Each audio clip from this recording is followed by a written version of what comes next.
बच्चों, कैसे हैं आप। मैं फिर से आपके लिए वीडियो लेकर आई हूँ और हमारा समानता वाला जो अध्याय है वो समाप्त हो गया।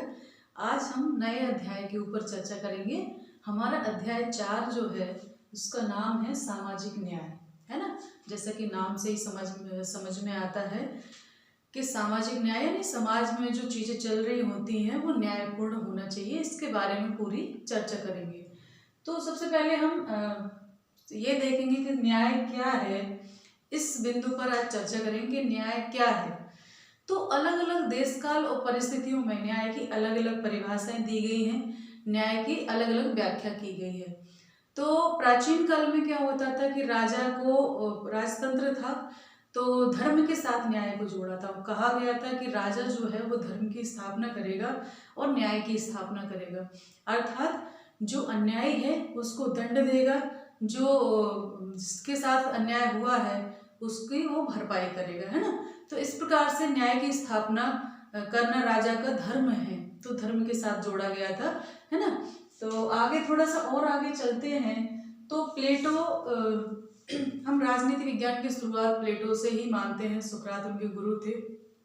तो प्लेटो ने अपनी जो पुस्तक है रिपब्लिक उसमें न्याय की काफी व्याख्या की है। थोड़ा थोड़ा सा यहाँ पर हम चर्चा करेंगे। सबसे पहले जो रिपब्लिक में प्लेटो ने लिखा है, उन्होंने सुकरात जो उनके गुरु थे और उनके मित्रों के बीच जो वार्तालाप चल रहा है उनकी बातें जो है उसमें दर्ज की। आपकी पुस्तक में भी दिया हुआ है एक जगह, है ना, एक अलग ऐसे सर्कल उसमें दिया हुआ है ब्लॉग में। तो कि वो वार्तालाप ग्लाउकन जो थे, जो मित्र थे उसके, सुकरात के मित्र थे, तो वो क्या बात कह रहे हैं और सुकरात ने उनको क्या जवाब दिया, तो इसी बारे में हम चर्चा करेंगे। सबसे पहले देखें जो हमने शुरू किया कि प्राचीन काल में न्याय जो है वो धर्म के साथ जोड़ा गया और कहा गया कि अन्यायी को दंड देना ही राजा का धर्म है, यानी राजा न्याय की स्थापना करेगा, है ना, या धर्म की स्थापना करेगा। प्लेटो ने अपनी पुस्तक रिपब्लिक में न्याय के बारे में वर्णन किया है। उसने सुकरात व उसके मित्रों के बीच वार्तालाप का वर्णन किया है। सुकरात के मित्र ग्लाउकन व मेडमंड्स के अनुसार जो अत्याचारी हैं वह सुखी हैं, अतः झूठे बेईमान उनसे अधिक सुखी होते हैं जो कि ईमानदार हैं। यानी ग्लाउकन क्या कह रहे हैं और मेडमंड्स जो सुकरात के मित्र हैं वो कह रहे हैं कि जो झूठे बेईमान स्वार्थी लोग हैं, वो अपनी स्वार्थ पूर्ति के लिए काम करते हैं, वो ज्यादा सुखी हैं वर्तमान में। होता है ना, जैसे हम अपने आसपास भी देखते हैं तो कहते हैं कि कभी कभी आप भी अपने माता पिता से ये पूछते होंगे कि अभी वर्तमान में भी यही स्थिति है कि जो चमक धमक है जिनकी बहुत अच्छा हमें दिखाई दे रहा है हम, और जबकि वो बहुत बुरे कर्म कर रहे हैं, झूठे हैं, बेईमान हैं, घूसखोर हैं या कालाबाजारी करते हैं या और भी, तो उनकी जब सफलता देखते हैं तो सफलता कैसे देखते हैं, उनके बड़े मकान, आलीशान जो है गाड़ियाँ, बंगले और बहुत सारे ज्वेलरी, रुतबा, कपड़े, है ना, ये सारी चीजें देखकर हम क्या कहते हैं, अरे ये तो बहुत सुखी है ना। और हम क्या मिल रहा है हमें, हम जीवन भर ऐसे ही खट रहे हैं, हमें कुछ भी नहीं मिला, हम सत्य के मार्ग पर, न्याय के मार्ग पर चल रहे हैं और हमें कुछ भी नहीं मिला। तो ये चीजें अक्सर बच्चों के प्रश्न अपने माता पिता से होते हैं। मैंने भी किया था जब मैं छोटी थी, छोटी नहीं बड़े थे, कॉलेज में आ गए थे, तो अपने पिता से मेरा भी यही सवाल था कि ऐसा क्यों है कि आप इतने अच्छे वो करने के बाद भी आप उतने वो नहीं हो जितने कि बाकी के लोग हैं। मैंने एग्जाम्पल दिए जो मेरी समझ में थे उस समय। तो उन्होंने कहा था कि कर्मों का फल होता है, आप मेरे जो कर्म हैं वो तुम्हारे सामने आएंगे। अब यानी संतान के सामने माता पिता के कर्म आते हैं और ऊपर वाला सब देख रहा है, ये बोला था। और आज मैं अपने जीवन में जब कुछ देखती हूँ पीछे मुड़ के, तो वो सारे लोग भी हैं और मैं भी हूँ, मेरा परिवार भी है।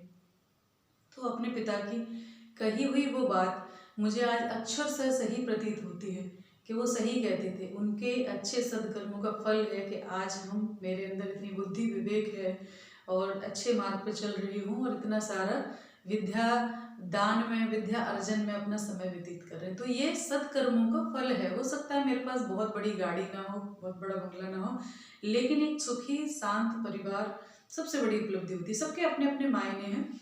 तो ऐसे ही वो जो मित्र थे सुकरात के, उन्होंने भी यही कहा था कि कैसे मतलब ये लोग सफल हैं और जो अच्छे सद्मार्ग पर चल रहे हैं वो दुखी हैं। ये दुखी नहीं भी हैं तो कम से कम उनका बहुत अच्छा जीवन स्तर नहीं कह सकते हैं।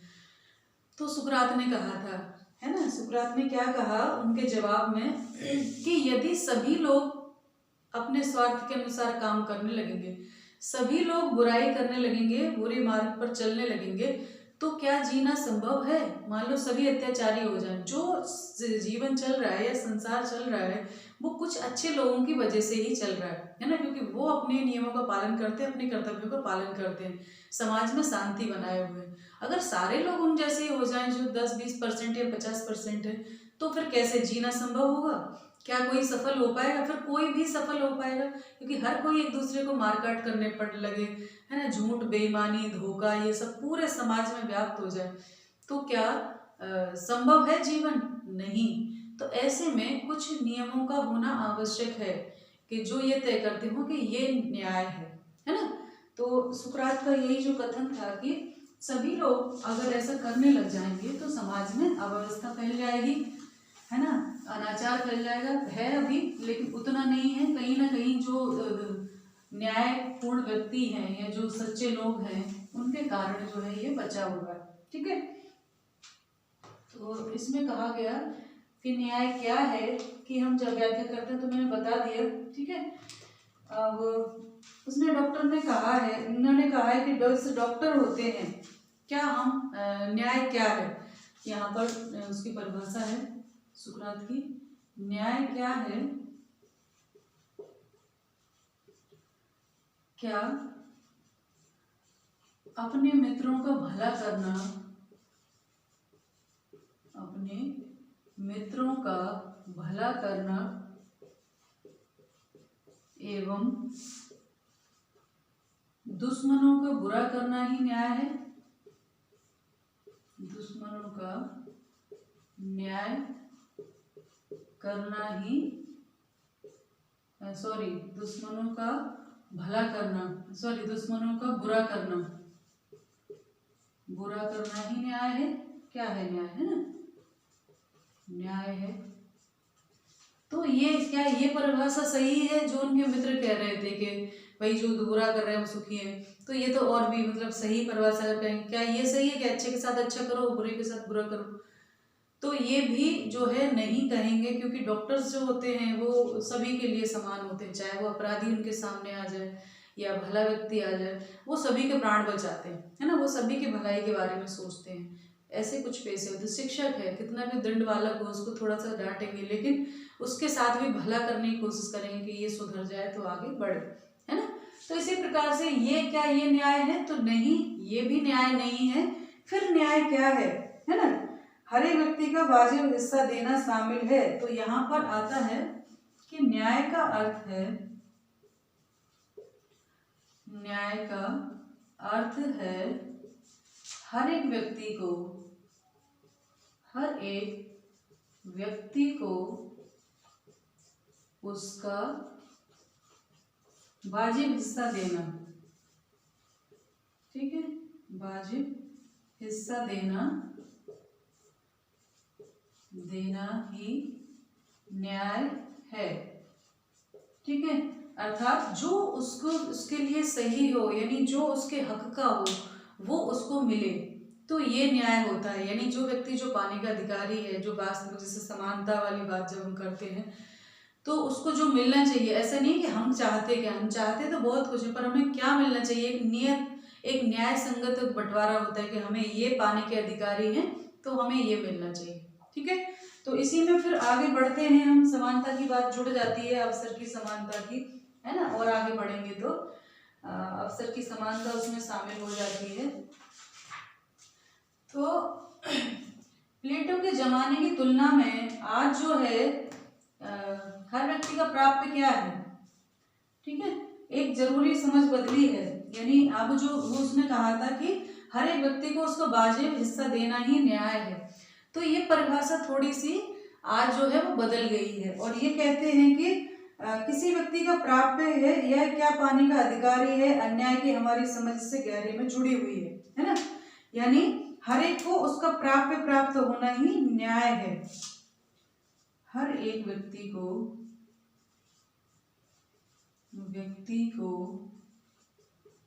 उसका प्राप्य, यानी उसको जो मिलना चाहिए वो प्राप्य प्राप्त होना ही न्याय है ना। तो ये परिभाषा थोड़ी सी बदल गई है। इमैनुअल कांट के अनुसार जो है हर व्यक्ति को गरिमा होती है और उसको सभी व्यक्तियों की गरिमा स्वीकृत है ना। और इस प्रकार से अलग अलग चीजें हैं, है ना, कि ये बदलता रहता है कि क्या प्राप्त होना चाहिए। अब ये कैसे पता लगाएंगे कि वो क्या प्राप्त करने का अधिकारी है। तो इमैनुअल कांट ने कहा है कि मनुष्य होने के नाते, मानव होने के नाते व्यक्ति की गरिमा होती है और वो सभी लोगों की, सभी व्यक्तियों की, मनुष्यों की गरिमा के नाते सभी को वो सम्मान, वो गरिमा प्राप्त होना आवश्यक है, यही है। तो अलग अलग समय में अलग अलग चीजें बदलती रहती हैं, है ना। अब हम चर्चा करेंगे समान लोगों के साथ समान बर्ताव। अब यहाँ फिर समानता आ गई, है ना। न्याय क्या है? तो न्याय है समान लोगों के साथ समान बर्ताव करना।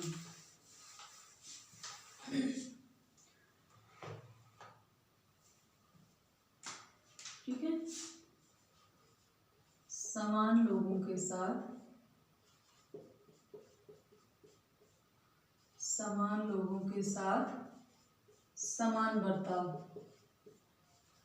समान बर्ताव ही न्याय है। ठीक है, अब यहाँ भी थोड़ा सा डिस्कस करना जरूरी है कि कैसे पता लगाया जाएगा, है ना। या कुछ व्यक्ति, जैसे इसमें कहा है कि समान व्यक्तियों के साथ समान बर्ताव, और पिछले उसमें कहा था कि हर एक को उसका प्राप्त होना ही जो है न्याय है। तो ये कैसे पता लगाएंगे कि उसका प्राप्य क्या है, ये थोड़े विवादास्पद विषय है। तो कहा गया कि समान लोगों के साथ समान बर्ताव, यानी एक जैसे लोग जो हैं एक जगह काम कर रहे हैं तो उनके ऊपर जाति, धर्म, रंग, वंश, लिंग, जन्म स्थान के आधार पर भेदभाव ना हो, है ना। समान बर्ताव न्याय है। दूसरा है सभी को अवसर की समानता हो। अवसर की समानता प्राप्त होना, है ना, ये भी न्याय है। तो यहाँ पर थोड़ा सा अलग अलग विचार होते हैं, पर बात वही है कि जो एक जैसे एक व्यक्ति होने के नाते मूलभूत जो न्याय की बात है, जो अधिकार है, वो सबको मिलना चाहिए, तो वो न्याय है, ऐसा मानेंगे। ठीक है, अब यहाँ पर न्याय की जो परिभाषा है कि समान लोगों के साथ समान व्यवहार, ये थोड़ी सी और है। अगर ऐसा हो जाए कि समान लोगों के साथ समान व्यवहार करेंगे तो फिर कैसे काम चलेगा। तो यहाँ पर एक समानुपातिक न्याय की अवधारणा आई। समानुपातिक न्याय, तो ये क्या है? समानुपातिक न्याय का अर्थ है कि हर व्यक्ति को उसकी योग्यता व कार्य के अनुसार प्रतिफल प्राप्त होना चाहिए। अब ये शब्द थोड़े भारी हो गए आपके लिए, मैं इसको समझा देती हूँ। होना चाहिए, है ना। ये क्या हुआ?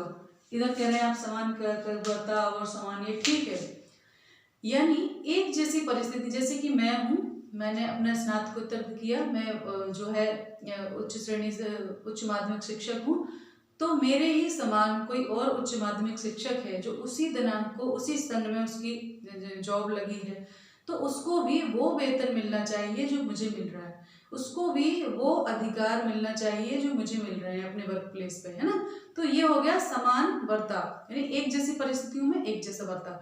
अब ऐसा नहीं है कि जो और लोग हैं, जैसे तृतीय श्रेणी कर्मचारी होते हैं या चतुर्थ श्रेणी कर्मचारी होते हैं, तो या फिर जो और मेरे बाद जो आएंगे उच्च माध्यमिक शिक्षक अभी जो भर्ती होंगे कभी, तो वो कहें कि या मैं कहूँ कि जो पुराने लोग हैं मुझे उनके बराबर वेतन मिले सेम पद वालों को, तो ये संभव नहीं है, क्योंकि उनके वेतन में और मेरे वेतन में हमेशा अंतर रहेगा, या मेरे बाद जो आएंगे उनके वेतन में और मेरे वेतन में अंतर, क्योंकि समय का होता है। मेरी एक समय पे जाकर इतनी है, फिर उसको पढ़ते हर साल बढ़ना है ना। इसी प्रकार से कोई तृतीय चतुर्थ श्रेणी कर्मचारी कहे कि मुझे प्रथम श्रेणी के बराबर जो है वेतन मिलना चाहिए, वही अधिकार मिलना चाहिए, वही रुतबा मिलना चाहिए, तो ये संभव नहीं है। ये संभव अगर होगा तो फिर व्यक्ति आगे, जैसा कि मैंने कहा था समानता में भी, आगे बढ़ने के लिए ही प्रोत्साहित नहीं होगा। वो कहेगा जब इसको भी वही मिलना है जो मुझे मिल रहा है, तो फिर मैं इतना पढ़ लिख के इतना आगे बढ़ने की क्या ज़रूरत है, मैं भी वही ठीक हूँ, क्यों इतनी मेहनत करें, इतनी मशक्क़त करें।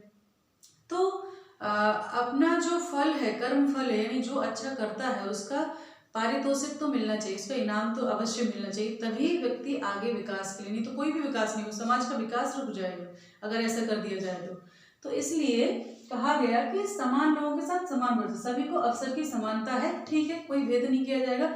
लेकिन यहाँ जो समानुपातिक न्याय है वो कहता है कि हर व्यक्ति को उसकी योग्यता व कार्य के अनुसार प्रतिफल प्राप्त होना चाहिए। अब जैसे हमने समान व्यवहार की बात कर दी कि जैसे परीक्षाएं हैं, तो हमने कह दिया कि चूंकि हमारे स्कूल के विद्यार्थी इसी स्कूल के हैं, इसी कक्षा के, एक ही कक्षा के 12वीं के मान लो हैं, 11वीं के हैं, तो सबको समान अंक दे दिया जाए क्योंकि उन्होंने समान रूप से परीक्षा में हिस्सा लिया। उनके लिखा कुछ भी हो, पर चूंकि वो परीक्षा इसी स्कूल के हैं, एक ही कक्षा के हैं और एक साथ परीक्षा दिए, तो सबको समान अंक दिए जाए। क्या ये न्याय की सही परिभाषा है? क्या ऐसा होना चाहिए? और अगर ऐसा हुआ तो हर विद्यार्थी पढ़ना छोड़ देगा कि भाई क्या जरूरत है मेहनत करने की जब उसको भी उतने नंबर आ रहे हैं जो मुझे आ रहे हैं। तो जस्ट ऐसे ही है ना, इसी प्रकार से जो कुछ लोग होते हैं उनके लिए विशेष पदों पर जो होते हैं, मेहनत से पहुंचते हैं, तो वहाँ उनका सम्मान, उनके अधिकार विभिन्न होना आवश्यक है ना। तो ये अलग चीज है, समानुपातिक न्याय इसको कहते हैं कि उनके अनुपात के अनुसार जैसा वो कर रहे हैं, जैसा उनका वो है, उसके अनुपात में उनको न्याय मिलना चाहिए। ठीक है, तो ये तो हो गई हमारी न्याय की परिभाषा, है ना। लेकिन क्या होता है कई बार ऐसे जैसे होता है कि कुछ मजदूर लोग या कुछ लोग व्यक्ति जो खतरनाक कामों में होते हैं, है ना, खतरनाक, जैसे खदानों में काम करना या रासायनिक फैक्ट्रियों में काम करना, तो वहाँ उनका जोखिम बहुत ज़्यादा होता है ना, उनकी जान को जो खतरा बहुत ज़्यादा होता है, तो ऐसे में उनका वेतन ज़्यादा होता है, भले वो उस श्रेणी के हों। तो इस प्रकार से अगर कहें कि उनको क्यों मिल रहा है, क्योंकि उनकी जोखिम बहुत अधिक है ना, तो उनको मिलना चाहिए। वहीं सामान्य सेवाओं में लगे, जो महत्वपूर्ण सेवाओं में लगे लोग हैं, उनको बराबर से नहीं मिलता। तो ये अलग अलग समय में अलग अलग परिभाषाएं, परिस्थितियां यहाँ बदल गई हैं, तो उस परिस्थिति के अनुसार वो सब चीजें निर्धारित होती हैं। तो यहाँ पर सिर्फ दो बातें हैं कि हमें समानुपातिक न्याय की अगर परिभाषा देंगे तो एक है कि हर व्यक्ति को उसकी योग्यता व कार्य के अनुसार प्राप्त होना चाहिए। उसका कार्य कैसा है, कितना जोखिम भरा है ना, और उसकी योग्यता क्या है, वो कितना प्रतिभाशाली है, कितना योगदान दे रहा है किसी भी कंपनी में या कहीं भी काम कर रहा है, कितना योगदान, उसके अनुसार उसको मिलना चाहिए, है ना। तो ये न्याय की परिभाषा, उम्मीद करती हूँ थोड़ी थोड़ी आपको, ये बहुत बड़े बड़े शब्द हैं, समझना थोड़ा सा गोलमोल हो जाता है, लेकिन और आगे बढ़ेंगे तो आपको क्लियर होते चले जाएंगे। तो ध्यान रखिए, पढ़ाई करते रहिए। नमस्ते सभी को, धन्यवाद।